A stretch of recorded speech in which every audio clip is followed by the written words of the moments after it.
வணக்கம் ஃப்ரெண்ட்ஸ். ரெகடிகாசி சீரியல்ல இன்னும் எபிசோட்ல என்ன நடக்குதுன்னு பார்க்கலாமாங்க? விஜயா வீட்ல அவங்க 3 மகன்களும் அவங்க ஒய்ஃப் கூட சின்ன சின்னதா சண்டை போட்டுக்கிட்டு மொட்டை மாடிக்கு வந்துடுறாங்க. ரவி நான் பேச்சுலராவே இருந்திருக்கலாம். ரொம்ப நிம்மதியா இருந்தேன்னு சொல்ல, அது முழுகி போன டைட்டானிக் கப்பல் மாதிரி இனிமே திரும்ப வராது. பேச்சுலரா இருந்து கல்யாணம் பண்ணலாம். ஆனா கல்யாணம் பண்ணிட்டு பேச்சுலர் ஆக முடியாதுல்லன்னு முத்து தத்துவமா சொல்லிட்டு இருக்காரு.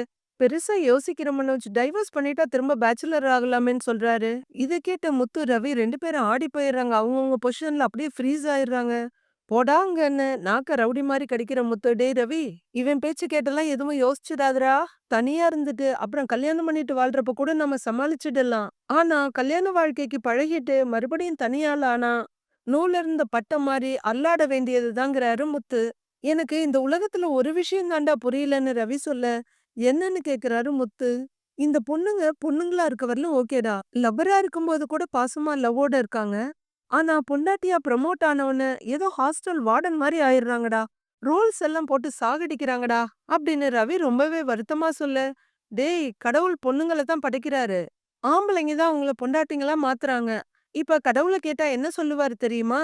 நான் பொண்ணுங்கள தான்டா படைச்சேன். அவங்கள யாரு அவங்கள பொண்டாட்டியா மாத்த சொன்னதுன்னு சிரிப்பாரு. அப்படின்னு முத்து சொல்ல, கரெக்ட்டுடா. ஏதோ நல்ல சரக்கு அடிச்சிருக்கேன்னு நெனைக்கிறேன். இன்னைக்கு தான் கரெக்ட்டா பேசுறேன்னு அப்ரிஷியேட் பண்றாரு மனோஜ். பொண்ணுங்கள நம்ம பொண்டாட்டின்னு ப்ரமோட் பண்ணும்போது தான் நமக்கு இந்த மாரி பிரச்சனைங்களே.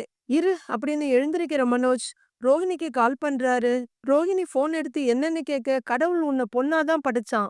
அதுவரைக்கும் ஓகே. ஆனா நான் தான் உன்ன பொண்டாட்டியா மாத்துனேன். அப்படின்னு மனோஜ் சொல்ல, யாரு அந்த முத்து சொன்னானான்னு ரோஹிணி கேக்குறாங்க. ச்சே கண்டுபிடிச்சிட்டான்னு மனசுக்குள்ள நினைக்கிற மனோஜ், உனக்கு எப்படி தெரியும்னு கேக்குறாரு. இத்த மாதிரி பேசுறதெல்லாம் அவனுக்கு தான் வரும். ஃபோன வை அப்படின்னு கடுப்பா ஃபோன வச்சிடுறாங்க ரோஹிணி. அசிங்கப்படுத்திட்டா ச்சே அப்படின்னு ஃபோன வச்சுட்டு மனோஜ் திரும்ப, டேய் ரவி, இப்ப அங்க என்ன நடந்துச்சுன்னு நான் சொல்லட்டுமா? அப்படின்னு முத்து கேட்க, ரவி என்ன சொல்ல போறேன்னு ஆர்வமா பாக்குறாரு. நான் சொன்ன தத்துவத்த இவன் சொன்னதா சொல்லி பேர் வாங்க பார்த்தான். ஆனா பார்லரம்மா இவன முக்க பண்ணி விட்டுருச்சு. அப்படின்னு முத்து சொல்ல, ரவி முத்து 2 பேரும் கலகலன்னு சிரிக்கிறாங்க. மறுநாள் காலையில பொழுது விடியுது. ரவியும் அண்ணாமலையும் சாப்பிட வர்றாங்க. அந்த பக்கம் இருந்து மனோஜும், இந்த பக்கம் இருந்து முத்துவும் வர்றாங்க. கொண்டு வந்து வைக்கிற மீனா முத்துவுக்கு எதிர்ல வந்து நிக்கிறாங்க. முத்து மீனாவ பாத்துக்கிட்டு இந்த பக்கமா அந்த பக்கமா நகர்ந்து கடைசில வந்து உட்கார்றாரு. ரூம்ல இருந்து ரெடியாகி வர ரோகிணி சாப்பிடலான்னு பார்த்தா இங்க பசங்களா உட்கார்ந்திருந்தாங்க. அதனால டக்குன்னு திரும்பிடுறாங்க. அங்க வர்ற விஜயா, ஏன் ரோகிணி நீ சாப்பிடலன்னு கேக்குறாங்க. இல்ல ஆன்ட்டி எனக்கு கொஞ்சம் வேலை இருக்கு அப்படின்னு சொல்ல, சாப்பிட்டுட்டு வேலைய பாரு அப்படின்னு விஜயா சொல்ல, ஒரு மெயில் அனுப்புன ஆன்ட்டி, அனுப்பிட்டு வந்து சாப்பிட்டுக்கிறேன்னு சொல்லிட்டு ரூமுக்கு போயிடுறாங்க. ரெடியாகி வர்ற ஸ்ருதி, ரொம்ப பசிக்குது மீனா சீக்கிரம் போகணும்னு சொல்லிட்டே வராங்க. அங்க ரவி உட்கார்ந்திருக்கத பார்த்த உடனே அவங்களும் முகத்தை திருப்பிட்டு போயிடுறாங்க. என்னம்மா உட்கார்ந்து சாப்பிடுன்னு விஜயா சொல்ல, இல்ல ஆன்ட்டி ரொம்ப டைம் ஆகுது நான் ஸ்டுடியோக்கு போய் போய் சாப்பிட்டுக்கிறேங்கிறாங்க. ஏய் இல்ல நீ தான் பசிக்குதுன்னு சொன்னேல்லன்னு விஜயா சொல்ல, இல்ல ஆன்ட்டி டிராபிக் ஆயிடும் நான் அங்க போய் சாப்பிட்டுக்கிறேன் வரேன். வரேன் மீனான்னு சொல்லிட்டு கிளம்பிடுறாங்க ஸ்ருதி. இதையும் அண்ணாமலை ஒரு தடவை திரும்பி பாத்துக்கிறாரு. மீனா தட்டுல தோசையை வச்சிட்டு இருக்க, என்னாச்சு இவளுக்கு இவ்ளோ சாப்பிடாம போறா அப்படின்னு சொல்லிக்கிட்டே வந்து சாப்பிட உட்கார்றாங்க விஜயா. என்னடா 3 பேரும் அவன் இவன் பொண்டாட்டிக்கிட்டு சண்டை போட்டீங்களான்னு அண்ணாமலை கேட்க, சின்ன திருத்தம்ங்கிறாரு முத்து.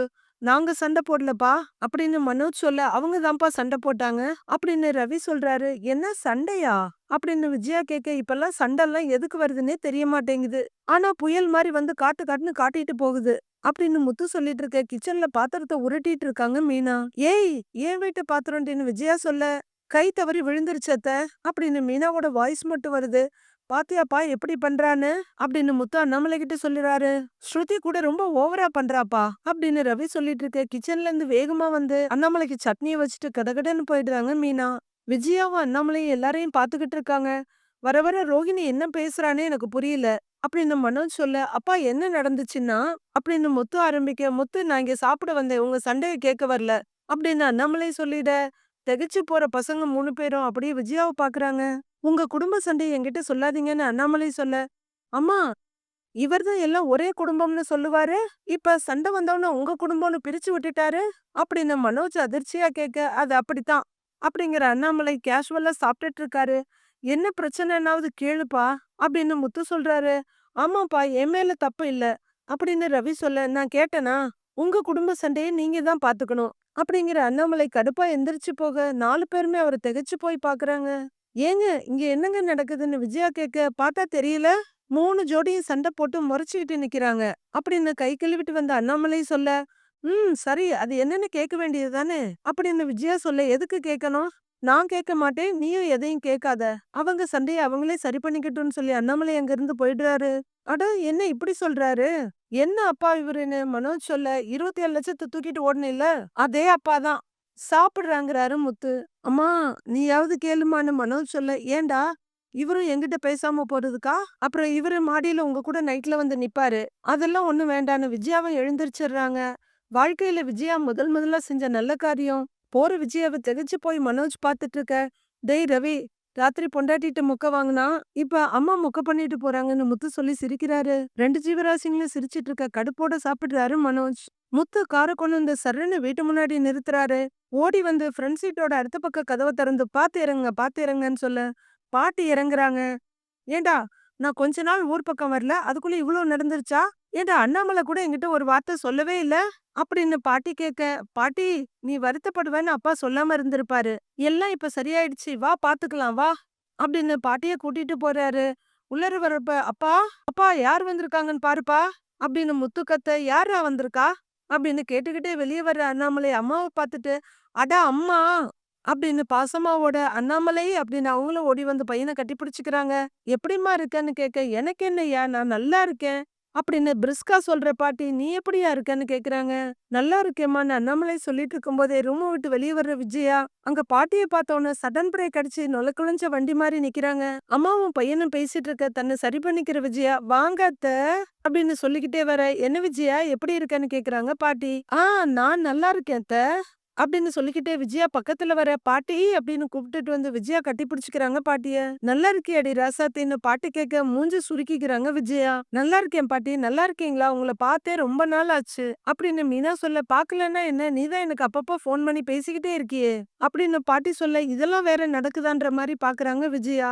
விஜயா, நான் கடைசியா வந்துட்டு போனதுக்கு அப்புறம் நீ எனக்கு ஒரு ஃபோன் கூட பண்ணல. மீனாவை பாரு எப்பவுமே ஃபோன் பண்ணி என்ன விசாரிச்சுக்கிட்டே இருப்பா அப்படின்னு பாட்டி சொல்ல, என்ன பதில் சொல்றதுன்னு தெரியாம அசடு வழிவாங்க விஜயா. பாட்டி வாங்க பாட்டி, எப்ப வந்தீங்கன்னு ரவி வந்து ஹக் பண்ணிக்கிறாரு பாட்டிய. எப்படியா இருக்கன்னு கேட்க, நல்லா இருக்கேன் பாட்டிங்கிறாரு ரவி. பக்கத்துல நிக்கிற ஸ்ருதிய பார்த்துட்டு, சின்ன மருமகளே எப்படி இருக்க அப்படின்னு பாட்டி ஸ்ருதியோட கண்ணத்தை புடிச்சு கொஞ்சம் அவங்களும் கண்ணத்தை புடிச்சு கொஞ்சிட்டு, நான் நல்லா இருக்கேன் பாட்டி அப்படின்னு முத்தம் கொடுக்குறாங்க. இதெல்லாம் பார்த்துட்டு அப்படியே அதிர்ச்சியாயி நிக்கிறாங்க விஜயா. எல்லாரும் ஒரே சிரிப்பு மழையில நனைஞ்சிட்டு இருக்காங்க. மனோஜோட ரூம் கதவு திறக்குது. ரோகிணி ஃபர்ஸ்ட், பின்னாடி மனோஜும் வர்றாங்க. பாட்டி அப்படின்னு ரோகிணி கூப்பிட, பாட்டியோட முகத்துல இருந்த சிரிப்பு சந்தோஷம் எல்லாம் காணாம போயிடுது. அவங்க அப்படியே ரோகிணிய பாக்க, ரோகிணியோட முகமும் மாறி போயிடுது. விஜயாவும் இத பாத்துட்டு இருக்காங்க. மனோஜ் மட்டும் மெதுவா பக்கத்துல வந்து, பாட்டி நல்லா இருக்கீங்களான்னு ஹக் பண்ண போக, பாட்டிக்கிட்ட எந்த ரியாக்ஷனும் இல்ல. நான் நல்லா இருக்கேன் தொழிலதிபரே, வியாபாரம் எல்லாம் எப்படி போகுது அப்படின்னு பாட்டி கேட்க, ஓகே தான் பாட்டி அப்படியே போகுதுங்கிறாரு மனோஜ். எப்படி இருக்கீங்க பாட்டின்னு ரோகிணி மறுபடி கேட்க, நான் நல்லா இருக்கேன், நீ எப்படி இருக்கன்னு பாட்டி கேக்குறாங்க. என்னத்த திடீர்னு வந்திருக்கீங்க அப்படின்னு விஜயா கேட்க, ஏன் நான் வர்றது உனக்கு பிடிக்கலையான்னு பாட்டி கேக்குறாங்க. ஐயையோ அப்படி இல்லத்த, நீங்க வர்றீங்கன்னு இவர் கூட சொல்லல, அதுதான் கேட்டேன்னு விஜயா சொல்ல, நான் வர்றேன்னு முத்துக்கிட்ட மட்டும்தான் சொன்னேன். போன பொங்கலுக்கு நீங்கெல்லாம் ஊருக்கு வந்தீங்க, இப்பவும் அண்ணாமலை கிட்ட சொல்லி எல்லாரையும் வர சொன்னேன் அப்படின்னு பாட்டி சொல்லிக்கிட்டே வந்து உட்கார, பக்கத்துல வந்து உட்கார்ற அண்ணாமலை, அம்மா எல்லாருக்கும் வேலை இருக்குன்னு சொல்றாங்கம்மா, அதனாலதான் வர முடியல அப்படின்னு அண்ணாமலை சொல்ல, அதனாலதான்ப்பா பாட்டி எனக்கு ஃபோன் பண்ணி நான் வரேன்டான்னு சொன்னாங்க, நான் போய் அவங்கள கூட்டிட்டு வந்துட்டேங்கிறாரு முத்து. சந்தோஷம்னு அண்ணாமலை சொல்ல, ஏன் அண்ணாமலை வருஷத்துக்கு ஒரு தடவை ஊருக்கு வந்தா என்ன, இவ வரவேண்டான்னு சொன்னாலான்னு எதிர்த்தால உட்கார்ந்துருக்க விஜயாவை காட்டி கேட்க, ஐயோ நான் எதுவும் சொல்லல அப்படிங்கிற விஜயா அண்ணாமலையை முறைக்கிறாங்க. ஒரே ஊர்ல வேலை வேலைன்னு ஓடிக்கிட்டே இருந்தா எப்படிடா அப்படின்னு பாட்டி கேட்க, பாட்டி எல்லாருக்குமே வேலை இருக்குது, ஊருக்கு வந்தா ஒரு வாரமாவது தங்கணும், அதான் நீங்க வந்துட்டீங்கல்ல, அது போதும் பாட்டி பாத்துக்கலாம் அப்படின்னு முத்து சொல்றாரு. அதனாலதாம்மா நான் உங்களை இங்க வர சொன்னேன், பொங்கலை நாம இங்க கொண்டாடலாமே அப்படின்னு அண்ணாமலை சொல்ல, வேகாத இட்லி மாதிரி இருக்கு விஜயாவோட முகம். இத பாக்குற பாட்டி, விஜயா என்ன உன் முகம் மழை வர்ற மேகமாட்டம் இருண்டு கிடக்கு, என்ன கதைன்னு கேட்க, அதெல்லாம் ஒண்ணும் இல்லத்த, நான் நல்லா தான் இருக்கேன் அப்படிங்கிற விஜயா கிளவுன் மாதிரி காது டு காது வரைக்கும் சிரிக்கிறாங்க. நீங்க எல்லாம் வர முடியாதுன்னு சொல்லிட்டீங்க, அதனாலதான் நானே இங்க கிளம்பி வந்துட்டேன். விசேஷ நாள்ல நாங்க தனியா இருந்து என்ன பண்ண போறேன் சொல்லு அப்படின்னு பாட்டி கேட்க, ஏன் பாட்டி இப்ப அங்க அறுவடை எல்லாம் ஆரம்பிச்சிருக்கோம்ல அப்படின்னு முத்து கேட்க, ஆமாண்டா நான் அங்க ஆளுங்கள பாக்க சொல்லிட்டு வந்துட்டேன், நான் போய் தான் அறுவடை பூஜை எல்லாம் பண்ணணும், பொங்கல் முடிஞ்சு கிளம்புறேன்னு சொல்ல, எல்லாரும் ஆளாளுக்கு பாத்துட்டு இருக்காங்க. இந்தாங்க பாட்டின்னு மீனா ஒரு செம்பு கொண்டு வந்து நீட்ட, என்னம்மா இதுன்னு கேக்குறாங்க. மோர் பாட்டி அப்படின்னு மீனா சொல்ல, நீதாம்மா எல்லாத்தையும் கரெக்டா பண்ற அப்படிங்கிற பாட்டி மோரை குடிச்சுக்கிட்டே எல்லாரையும் நிமிந்து பாக்க, பசங்கெல்லாம் ஆளுக்கு ஒரு பக்கமா முகத்த திருப்பிட்டு நின்னுட்டு இருக்காங்க. ரோஹிணி ஒரு பக்கம் ஓரமா நின்னுட்டு இருக்கா. மனோஜ் ஏதாவது நல்ல செய்தி இருக்காடான்னு பாட்டி கேக்குறாங்க. ஆ பொங்கல் வரப்போகுதுல்ல பாட்டின்னு மனோஜ் சொல்ல, டேய் நான் அதையாடா கேட்டேன். வீட்ல ஏதாவது விசேஷம் இருக்கான்னு கேட்டேன். அப்படின்னு பாட்டி கேட்க மனோஜ் அமைதியா நிக்கிறாரு. விஜய் என்ன சொல்றதுன்னு தெரியாம வாய திறந்து திறந்து மூடிட்டு இருக்காங்க. இல்ல பாட்டி இதுவரைக்கும் எதுவும் இல்லன்னு ரோஹிணி சொல்றாங்க. அடுத்து மீனா ஸ்ருதியும் கூட அப்படியே லைட்டா ஒதுங்குற மாதிரி தலையில ஒதுக்கிறாங்க. எல்லாருக்கும் கல்யாணம் ஆகி 1 வருஷத்துக்கு மேல ஆக போகுது. நல்ல செய்தி சொல்லுவீங்கன்னு பார்த்தேன். அப்படின்னு பாட்டி கேட்க மீனா முத்துவ பாக்குறாங்க. விஜயா தொண்டைய செருமிட்டு பாடுறதுக்கு ரெடி ஆகுறவங்க மாதிரி ரெடியானவங்க அப்படியே டக்குன்னு ஆஃப் பண்ணிக்கிறாங்க. எல்லாம் நடக்க வேண்டிய நேரத்துல நடக்குமா? அப்படின்னு அண்ணாமலை சொல்லிட்டு இருக்க. ரவி அப்படின்ற குரல் கேக்குது. திரும்பி பார்த்தாங்க. நீத்து நிக்கிறாங்க. ஹாய் நீத்து. உள்ள வாங்கன்னு போய் கூட்டிட்டு வர்றாரு ரவி. அப்பா இவங்க தான் நான் வேலை செய்யற ரெஸ்டாரண்டோட ஓனர் அப்படின்னு ரவி இன்ட்ரோடியூஸ் பண்ண உட்காருமான அண்ணாமலையும் விஜயாவும் வேகமா சொல்றாங்க. ஹாய் ஸ்ருதின்னு சொல்லிட்டு நீத்து உட்கார ஹாய்ங்கிறாங்க ஸ்ருதியும். நீத்து இது என் அப்பா அம்மா இது என் பாட்டி. இவங்க 2 பேரும் என்னோட பிரதர்ஸ். இவங்க 2 பேரும் என்னோட அண்ணி அப்படின்னு ரவி இன்ட்ரோடியூஸ் பண்ணி வைக்க எல்லாருக்கும் ஹாய் சொல்றாங்க நீத்து. பேர் என்னமான்னு பாட்டி கேட்க நீத்து பாட்டி அப்படிங்கிறாங்க. அது என்ன பேரு நீத்து நேத்துன்னு அப்படின்னு முத்து கேட்க டேய் சுமாருடான்னு பதறாரு ரவி. பா இவங்க நம்ம ஃபேமிலியை மீட் பண்ணி ஒரு முக்கியமான விஷயம் பேசணும்னு சொன்னாங்க. அதனாலதான் வர சொன்னேங்கிறாரு ரவி. என்ன விஷயமா சொல்லுன்னு அண்ணாமலை கேட்க அங்கிள் வர பொங்கலுக்கு எங்களோட ரெஸ்டாரண்ட் பிராண்ட ப்ரமோட் பண்றதுக்காக ஒரு ஈவெண்ட் ஒண்ணு பண்றோம். அதுல நிறைய காம்படிஷன்லாம் வைக்க போறோம் அப்படின்னு நீத்து சொல்ல முகத்தை திருப்பிக்கிறாங்க ஸ்ருதி. ரவி உங்களோட இது ஜாயிண்ட் ஃபேமிலின்னு சொன்னாரு. நீங்க எல்லாரும் காம்படிஷன்ல பார்ட்டிசிபேட் பண்ணா நல்லா இருக்கும்னு நினைக்கிறேன் அப்படின்னு நீத்து சொல்ல உடனே சந்தோஷமா சிரிக்கிற விஜயா அப்படின்னு தலையாட்டுறாங்க. காம்படிஷனான ரோஹிணி கேட்க அதுல எல்லா ஏஜ் கேட்டகரிஸ்லயும் பார்ட்டிசிபேட் பண்ணலாம். அதனாலதான் உங்க எல்லார்கிட்டயும் கேட்கலான்னு வந்தேன்னு நீத்து சொல்றாங்க. எதுக்கு காம்படிஷன்ல எல்லாம் நாங்க கலந்துகிட்டேன்னு அண்ணாமலை சொல்ல ரவி ஏற்கனவே சொல்லியிருக்காரு அங்கிள் நீங்க எல்லாரும் பார்ட்டிசிபேட் பண்ணா எனக்கு ரொம்ப சந்தோஷமா இருக்கும் அப்படின்னு நீத்து சொல்ல ரவி இவங்க என்னடா சொல்றாங்கன்னு பாட்டி கேக்குறாங்க. அதான் பாட்டி பொங்கல்ல நம்ம கிராமத்துல இந்த போட்டியெல்லாம் வைப்பாங்கல்ல அப்படின்னு ரவி சொல்ல ஆமா உரியடி ஓட்டப்பந்தயம் இந்த மாதிரியான பாட்டி கேட்க கிட்ட கிட்ட அந்த மாதிரிதான் அப்படின்னு ரவி சொல்ல இதுவும் நல்லாதான் இருக்கு. நீங்க தான் யாரும் ஊருக்கு வரமாட்டேன்னு சொல்லிட்டீங்க அப்படின்னு பாட்டி சொல்ல பாட்டி நீங்களும் வரணும்னு நீத்து இன்வைட் பண்றாங்க. ஆமா பாட்டி போன வருஷம் நம்ம கிராமத்துல கொண்டாடின மாதிரி இந்த போட்டியிலயும் கலந்துக்கலாம். நீங்க வந்தா எல்லாரும் வந்துருவாங்கன்னு ரவி சொல்றாரு. ஏதோ சொல்றீங்க நானும் வரேன்னு பாட்டி ஒத்துக்கிறாங்க. தேங்க்யூ பாட்டி அப்படின்னு நீத்து சொல்ல காஃபி எடுத்துட்டு வரட்டாங்கன்னு மீனா கேக்குறாங்க. அதெல்லாம் ஒண்ணு வேணாம். நீங்க எல்லாரும் வரேன்னு சொன்னதே எனக்கு ரொம்ப ஹாப்பி. சரி நான் அப்ப கிளம்புறேன்னு நீத்து எழுந்திருக்க ஸ்ருதி முறைச்சிட்டு இருக்காங்க. ரவி நான் கிளம்புறேன் ஃபங்க்ஷன்ல மீட் பண்ணலாம் அப்படிங்கிற நீத்து இங்க மீனாங்கிறது அப்படின்னு கேட்க நான் தான் முன்னாடி வர்றாங்க மீனா. நீங்க ஃப்ளவர் டெக்கரேஷன் எல்லாம் பண்ணுவீங்கன்னு ரவி சொன்னாரு. எங்க ஃபங்க்ஷனுக்கு நீங்க பண்ணி தர முடியுமான்னு நீத்து கேட்க அதனால என்னங்க சூப்பரா பண்ணிட்டா போச்சு. நீங்க எப்படி பண்ணணும் என்ன பண்ணணும்னு ரவிகிட்ட சொல்லுங்க நான் பண்ணி கொடுத்துட்றேங்கிறாங்க மீனா. சரி நான் வரேன் பை ரவி அப்படின்னு நீத்து கிளம்ப வாசப்படி வரலும் போய் வழி அனுப்பி வைக்கிறாரு ரவி. போய் செருப்பு மாற்ற நீத்து ரவிக்கு ஷேக் ஹேண்ட் கொடுத்துட்டு கிளம்ப பாத்துக்கிட்டே இருக்காங்க ஸ்ருதி. நைட்டு வந்து பொழுது விடியுது. நீத்துவோட ரெஸ்டாரண்ட்ல போட்டிக்கான பணிகள் எல்லாமே ரெடி ஆயிட்டு இருக்கு. அண்ணாமலை ஃபேமிலில எல்லாரும் வந்திருக்காங்க. விஜயா அண்ணாமலை பாட்டி சேர்ல உட்கார்ந்துருக்க மத்தவங்க எல்லாம் நின்னுட்டு இருக்காங்க. அண்ணாமலை பெரிய லெவல்ல தான் போட்டி நடக்குது அப்படின்னு பாட்டி சொல்ல ஆமாமா அப்படிங்கிற அண்ணாமலையும் இறுக்கமா இருக்க மத்தவங்கள திரும்பி பாக்குறாங்க பாட்டி. எல்லாரும் மூஞ்ச சுண்டக்கா மாதிரி வச்சுட்டு அங்கங்க நிக்க முதல்ல என்னன்னு பாக்கணுங்கிற மாதிரி பாட்டி நினைக்கிறாங்க.